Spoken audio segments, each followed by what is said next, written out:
I said, from once you have my skin color, you are an African. But most people in the Caribbean, if you tell a Jamaican, you are an African. No, me not African, I'm a Jamaican. No, you were taken from Africa. You've been a Barbados. No, I'm not I'm a Bajan. Listen, you are an African. We were all taken and scattered all across the earth. Time for you to come home, man. Time for you to come Africa. Do you think of yourself more as an African than a Jamaican? Yeah. Because one of the main thing is that we're Rasta. From you accept Rasta, you become an Ethiopian, which is Africa. Next thing again, the history of Jamaica shows that the Arawak Indian was living there, and it belonged to the Arawak Indian. Now, our history show that through slave business, black people come out on the western thing, you know. So we still figure say Africa is a root. When a Jamaican says, I am not African, something disturbs my mind. Like, who broke your memory, my brother? Family, I'm not talking about shame here. This is about a wound so deep we forgot we were bleeding. 90% of African DNA, but the word African feels like an insult. That's not pride, that's programming. And that, the saddest part, the colonizer doesn't even have to control us anymore. We police ourselves. We reject the root while celebrating the branches. How do you love reggae but hate the drum? How do you praise Garvey but reject his message? But here's the truth they don't want you to know. The division is not cultural, it is colonial. And what was programmed can be reprogrammed. So I want you to sit down and reflect, because today we're going to break this chains. Hit that subscribe button if this is your first time here, and then make sure that you like this video. Leave a comment down below, tell me what you think, and let us watch these videos together, and then I'll be back to discuss everything with you guys. Yeah. Jamaicans are Africans by DNA, not by culture. Yeah? So, I'm Jamaican, but born in Britain.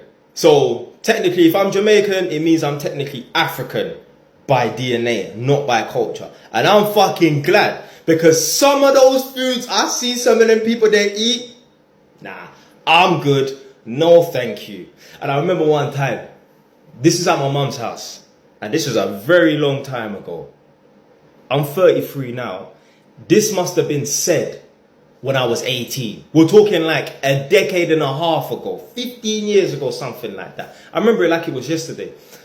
I was at my mum's house, and one of my parents, their people came over, and I can't remember what they was talking about, but all I heard a man say is, you know, slavery was horrific, you know, it was a terrible thing that happened, but you know what, I'm kind of glad that it happened, because some of those foods, boy, now we was all laughing, but at the same time, yo, we shouldn't have been laughing.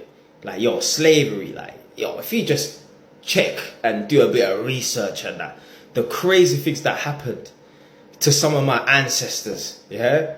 So, like, it's just crazy now, but yo, I'm glad I'm Jamaican, because boy, I don't want to be consuming them foods. But to be fair, I had a friend, obviously, to be fair, so me, I'm Jamaican, born and bred London. I only had one friend that I would claim to be Jamaican. All my other friends were all African. Whether they were from Congo, Angola, or Nigeria, or Ghana, all of my friends were African apart from one. And even my one friend that was Jamaican, he was half Guyanese. So one of my Ghanaian friends, he must have said to me, yeah man, some of them foods that Jamaican eat like are not nice. I'm like, what are you talking about? All the food that us Jamaicans them eat, I mean, apart from maybe chicken foot or whatever. I've never had that, but that just looks nasty. All of the foods that we eat are nice and that. He said, what's that thing there? I said, curry goat. I'm like, yeah. He's like, yeah man, it looks disgusting. I'm like, really? And you know what? Maybe if I take a back seat and look at the curry goat itself, I mean, you know what? It's just a plate full of green mush, with dark green mush with lumps in it, and the lumps are meat. The lumps is meat.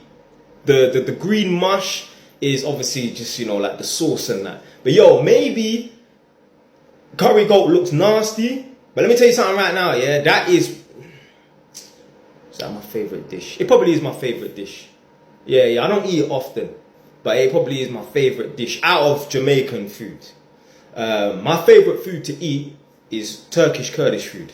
Yeah, man, I love a chicken shish and that. So, but yeah, that's the only time I heard someone dish Jamaican food. They said that curry goat is nasty and that. But I guarantee you, I promise you, there are more Africans that eat Jamaican foods than Jamaicans consuming African foods. 110%. Me, I've never ate African food. I never will eat African food. Yeah, it's just some Jamaican stubbornness and that. Yeah, we just have this feel like, yeah, we don't touch African food, innit? I don't know why we're like that, but yeah, we don't touch African food. But yeah, Jamaicans are Africans by DNA, not culture. Culturally, we're nothing alike. If anything, we're more like white people, unfortunately, because obviously our culture was stripped from us. So yeah, culturally, we're more like, you know, white people, but you know, in terms of DNA, we're African. I just want to say sincerely, fuck everybody that thinks I'm African, alright? I am fucking Jamaican, alright? I have a lot of fucking African descendants in my motherfucking blood. So stop asking if I'm African. I'm not African. I'm Jamaican. I was born in St. Anne's, Limal, Jamaica. Pussy will go suck yourself. And that's all me have to say. So you think you're English? You think you're Anglo-Saxon? I wish some of you would go to England and say some of these things to these white people, because they'll quickly put you in your place and tell you to go back to Africa. You are the only ones who don't know where you're from, and it's really sad. Yes, you speak Patois. What do you think Patois is made up of? A lot of it is African words. And if you really want to know what tribes we came from, it's so easy. Just look at the language that we speak, which is Patois. A lot of the words are from the Ashanti tribe. I'm just surprised that a lot of Jamaicans don't know these things. You know, it's basic history, really. But it just shows you how much the education system has failed us, because we don't know ourselves. Most Jamaicans struggle with English. In fact, not just Jamaicans. Most black people in the West who speak the language of their colonizers struggle with the language. That's why you end up with Creole and Patois.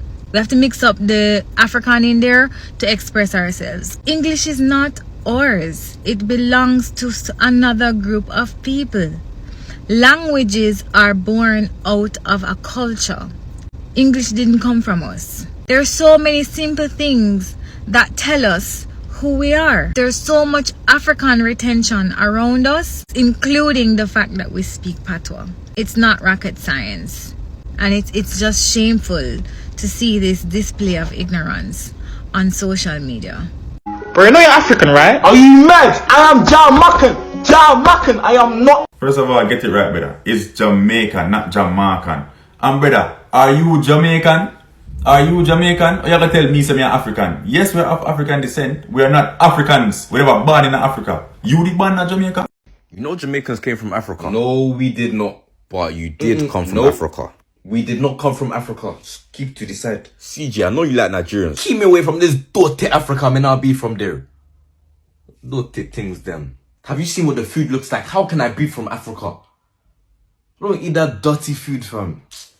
Ugh, Africans, bro. So there's a video going around of what appears to be a Chinese Jamaican woman really coming for black African people from Jamaica, particularly those of us who live a foreign, yeah, in relation to issues of blackness, Africanness, and the possession of a passport or lack thereof. People are sending me this video and ask me what I have to say about it. And the reality is, I have nothing to say to she. Any non-African person from Jamaica or anywhere else in the world that has a problem with Africans from Jamaica, yard or foreign, asserting our Africanness and our blackness, that a feeding problem. This is not something that we should feel the need to justify, apologize for, or even explain, especially when you consider the colonial and neo-colonial experience of African Jamaicans and how that results in the migration of African Jamaicans, as well as the extent to which the colonizer attempted to sever us from a sense of heritage and a sense of culture.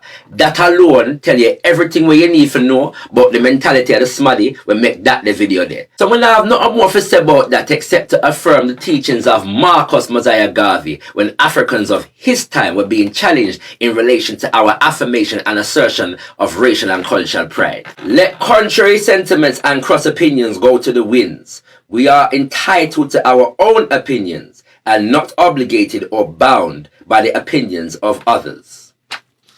Awo. Having said that, I was listening to Running African, hosted by Sister Kabo Ma'at Keru Wadeya, and she featured a story on some events and conversations that were taking place in Jamaica on this issue. Take a listen. You notice that there is a big conversation going on here in Jamaica right now about Mark Golding and whether or not he's black or white. And you heard a response where, you know, we have all kinds of people, because out of the motto is out of many one. So this is what we're hearing now, right? That, we have Chinese Jamaican, we have Indian Jamaican, and so on. And the person who was speaking, I think it might have been Mr. Morgan himself, you know, called out every other race Jamaican apart from African Jamaican. That in itself was telling. So it does seem, yes, that the African Jamaicans' assertion and affirmation of our Africanness does seem to make some people very, very uncomfortable. And we should be aware of this and what agenda it serves. But beyond that, make we assert our Africanness and our blackness without fear or favor. And not make nobody make you feel shame or make you feel like you do them something wrong when you assert your blackness and your Africanness. Our heritage and our culture cannot be bound by a passport and cannot be dictated to us by anybody other than ourselves if we are guided by the principle of self-determination.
We ain't got time for games. If you don't want to be African, no problem. Get away from me. Well, this yardie had a different experience returning home to the motherland, and I've been there twice. And on both occasions at the airport, them said to me, "Welcome home, sir." First time Zimbabwe going through customs. "Welcome home, sir." Second time Ghana. Custom officer look at my thing and say, "Oh, so you're Jamaican?" I say, "Yes." He said, "Welcome home, sir." Oh, no, know that blood clot feel? It melts the heart. See? And bring a tear to the eye. But as a man, I have to suck it up and say, "Respect my brother, I give her thanks." Driving through the streets of Accra, Jamaican colors and Jamaican flags, they all bout. Pan wall, pan car, inside a car, pan bus, pan truck, van, everywhere. See? Bob Marley picture, they all bout. See? Me see Al Garvey picture too. I know say Marcus Garvey inspired that black star in the middle of the Ghanaian flag. See? Me in the art center with my family. See? And I go say a word to my queen. And a man hear me accent and say, "Yo, you're Jamaican?" Me say, "Yes." He make an alarm and everybody gather around. Everybody want come say hi to her, the yardie. You see me? Man a tell me story. Man a ask me question. Everyone want just come talk up to the yardie. You see? Me never know so them love Jamaica so much in a Ghana till I went there. See? The Jamaican demanded, I say, "Yo, you have to come home in a brethren. Left off of the blood-clad plantation and come home." Whole about Jamaica me meet and then still, see? You know, growing up in Jamaica, enough people want go to America. Me talk to this girl in Ghana. Yeah, she said, our dream place to be, our dream place to visit is what? Jamaica. You see me? I mean, I say, look at that. And she's in the motherland where most away want come home too. And she want come visit us down by the plantation. You see me? Yeah. I would want everybody to travel, see? And especially visit Ghana. My next trip I could be Nigeria still. Because me have a good percentage of Nigerian in my blood. Just like Ghana, see? Bless up on ourselves. Yeah. What's good, family? Welcome back to the Bantu Merchant channel, where we speak the truth about the African and Caribbean diaspora, our identity, our struggle, our power, and everything concerning us. So if you're new here, as I've said earlier, kindly subscribe right now, because this channel is about healing the lies and reclaiming what was stolen. Today's topic cuts deep. Why do so many Jamaicans deny being African? And listen, I say this with love, not judgment, because this is not just a Jamaican issue. This is about the entire black world. Let me start with the story. Last year, I met a Jamaican brother at an event here in Kenya. Proud, confident, rocking the green, gold, and black. We were talking and vibing. I mentioned something about our shared African heritage. And then he stops mid-sentence, looks me dead in the eye and said, "Yo, I'm not African, I'm Jamaican." I'm like, "You're in Africa, you're an African, bro." No hesitation, no doubt, like I just insulated his entire lineage. Now, I could have been offended, but I wasn't, because I understood something he didn't, like he wasn't rejecting Africa. He was rejecting a lie he'd been taught about Africa. And that's where we have to start. Jamaicans didn't just wake up one day deciding they were not Africans. This mindset was engineered. It was designed, programmed into the cultural DNA through centuries of psychological warfare. Right? So let me take you back to slavery. You know, during slavery, the British had one mission: to break the memory of Africa. Because if you erase a people's story, if you sever them from their roots, they become easier to control. So they made Africa synonymous with shame, backwardness, savagery, poverty, everything bad you can think of. They told our ancestors, "You were nothing before we civilized you." And that lie It didn't die with slavery. It didn't end with independence. It lived on in textbooks, in media, in the quiet shame passed down from grandmother to grandchild. Even after Bob Marley, even after Marcus Garvey, those mental chains stayed locked because colonization is not just physical, it is psychological. And the worst part of it all, the colonizer doesn't even need to be present anymore. We have internalized the oppression. We police ourselves. Let me tell you something the system doesn't want you to know. The colonizer's greatest weapon was never the gun. It was the division, divide and rule.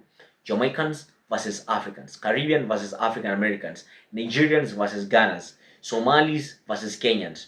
All of it, family fighting family, while the colonizer sits back, watches and profits off from our fight. Every time we say, I'm not African, I'm not Jamaican, I'm not African American, I'm from Caribbean, we are reading the script written 400 years ago by the colonizer, because division keeps us weak.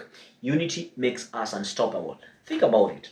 What would happen if every person of African descent, from Kingston to Accra, from Brooklyn to Brixton, recognized we are one family?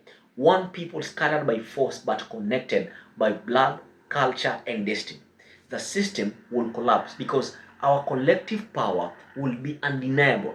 That's why they keep us separated. That's why they make us fight over scraps instead of building empires together.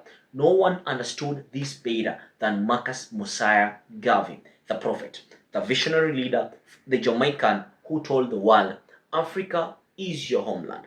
Garvey didn't just preach politics. He preached identity. He knew that the Caribbean, the Americas, and Africa were one family ripped apart by the transatlantic slave trade. He said, a people, and I quote, a people without the knowledge of their past history, origin, and culture is like a tree without its roots. He spent his entire life trying to reunite us mentally, spiritually, economically. He taught that African identity was not about geography. It was about dignity, liberation, and self-determination. But even Garvey's, Jamaica's own son, was rejected by many of his own people. Why? Because they had been taught to fear Africa. It was as backwards, to see themselves as something better. And today that same programming exists. The same fear, the same denial. Let me hit you with something else. Let's talk about this guy, this reggae music star, Bob Marley, the global face of Jamaica. He said it himself in an interview. I'm not Jamaican, I'm African. I am more African than Jamaican. Listen to that again. The man who put Jamaica on the map, who made reggae a worldwide movement, who became a symbol of Caribbean pride, claimed Africa as his own identity. He said he was more African than Jamaican. Songs like Africa Unite, Zimbabwe, the Redemption Song, these weren't just music, they were sermons. Love letters to the motherland. Marley understood what Garvey understood. If Africa rises, all black people rise with it. So here's my question. If the two greatest icons of Jamaican culture, Marcus Mosiah Garvey, the dichotomy is kind of different when it comes to Jamaica, because like in North America, Canada, or USA, you guys are kind of have to do with a black and white thing, and you don't know where your ancestry come from. So I get where you're coming from on that. Culture is based on like it's like culture. Here is like hip hop music and whatever, black culture, quote unquote. We have a country. Granted, it's run by some fucked up people, but we cultivated that thing ever since we came off the boat, and we mixed with the people who are there, the Arawaks, the Tainos. We cultivated a culture that came from our African ancestry, mixed with the Tainos, the Arawaks, and all that stuff, and we created this Jamaican culture out of many one people. I said a month ago, right? So when Jamaicans that you speak to out there that say, yo, I'm not African. They're not saying literally, yo, my ancestry is not African. They're saying the culture that I grew up on, cultivated on, I get that. is so far distant removed because of the atrocities that the colonizers did. So that's why we just claim Jamaican. Let me give you a round of applause for that one. Still, that was a good one, man. That was a good one. You're Jamaican, right? Oh God, here we go. I know you're trying to take it. There's ignorant Jamaicans. I just want to repeat the question. Are you Jamaican or African? question in and of itself is inherently flawed and reeks of bad faith. Because one, Jamaica is a country and Africa is a continent. Secondly, when that question, are you Jamaican or are you African, is asked, the question is not about a ancestry, it's about a present day identity. Jamaicans are very much aware and claim their African ancestry. Me claiming the modern state of Ghana, claiming that the majority of enslaved Jamaicans came from the Gold Coast. While others lay claim to the modern state of Nigeria, claiming terms such as Red Igbo and words like Uno being their rationale. And there's even a few who cite Sierra Leone as their ancestral place of origin due to the fact that many enslaved Jamaicans actually were sent back to Sierra Leone and the similarity between Jamaican Patois and Sierra Leone Creole. Right? You cannot tell the average Jamaican right now that they are African, even though 90% of the population is predominantly of African descent. You can tell the Indian that they are Indian, and they have a clear sense of what Indianness looks like and feels like. But you ask about the Africans, and then people look sideways at you and wonder if you're going mad, and have a retort ready for you to say, no, you're Jamaican. But if you came from Africa as corn and are planted in Jamaica or Trinidad or Tobago, you don't become peas. You're still corn. So it is, again, a disconnect between our past selves and our sense of history, and the loss of that sense to the reconstruction of ourselves in other people's image and likeness, and therefore that's the recipe for cognitive dissonance, a sort of madness in fact. You think that? And if you're watching from Jamaica, Trinidad, Barbados, or anywhere in the diaspora, let me know what you think or where you stand. Like this video, share it, and let's get this message to every corner of the black world, in America, Canada, in UK, and if you haven't already, please kindly subscribe, because the Bantu Merchant is about restoring what was broken. I want to tell you something. Unity is power. Africa is home, and as Bob Marley said, one love always. Thank you for watching. I hope to see you in the next one.